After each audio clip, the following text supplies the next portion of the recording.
What up, what up, how's it going everybody? What it do? It's Black Manager here in 2021 with another episode of Feed Me Tech.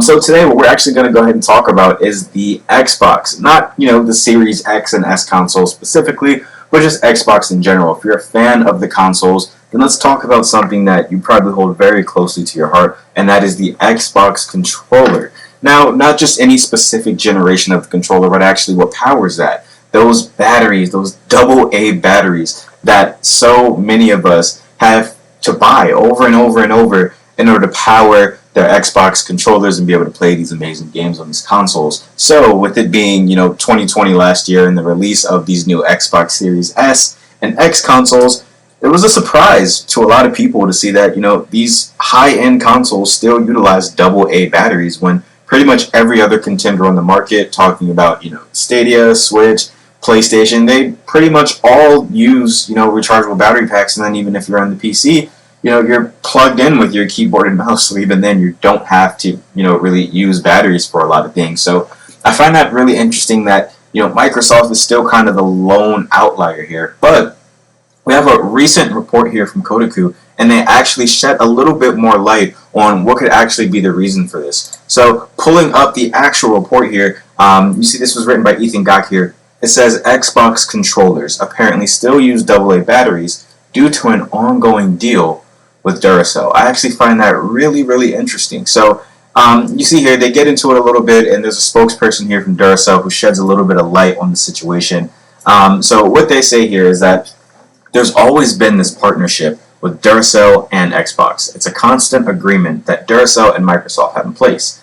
DURACELL's UK marketing manager, Luke Anderson, told Stealth Optional in an interview spotted by VGC. So I think this is actually really interesting. So this has actually been an ongoing deal for, who knows how many Xbox generations. Luke Anderson goes on here and says that the deal is for OEM to supply the battery product for the Xbox consoles and also the controller's battery. So that deal is going on for a while, and they wanted to continue here. So I actually think that's really interesting. So what are your thoughts about that? Now, number one, on one hand, I get it.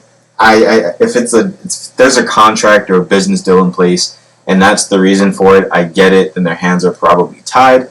But come on, guys, really? Yeah, you expect me to believe that you guys signed a terrible contract that lasted this long? And I mean, it's not to say that things like that can't happen, but there should be some type of compromise or wiggle room here. You know what I'm saying?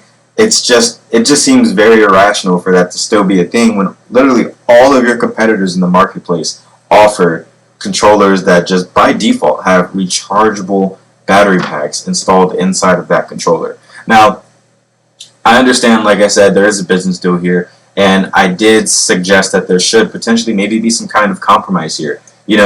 DURACELL does have the capacity to make rechargeable battery packs. I mean, they sell rechargeable battery packs. Who's to say that they can't just, I don't know, provide rechargeable battery packs by default for Xbox to make inside their controllers. They're still providing Microsoft with the rechargeable battery packs, so they're still providing the battery, the component that's charging and powering the controllers. So I'm assuming that would adhere to their agreement.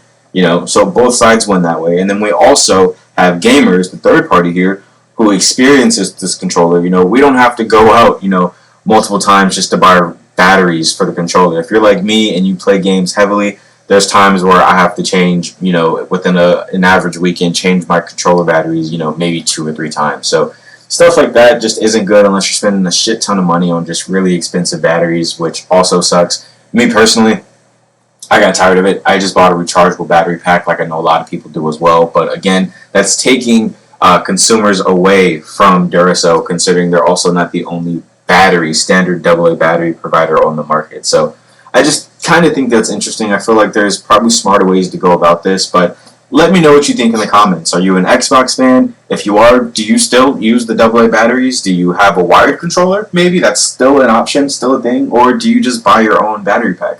Let me know what your hate for this is below in the comments below. Also, don't forget to give it a thumbs up, ring the bell, do all that fun stuff with the video. Hey, I really appreciate the support, everyone, and as usual, if you haven't, tell someone you love them today. It could make all the difference. All right, everybody, stay good.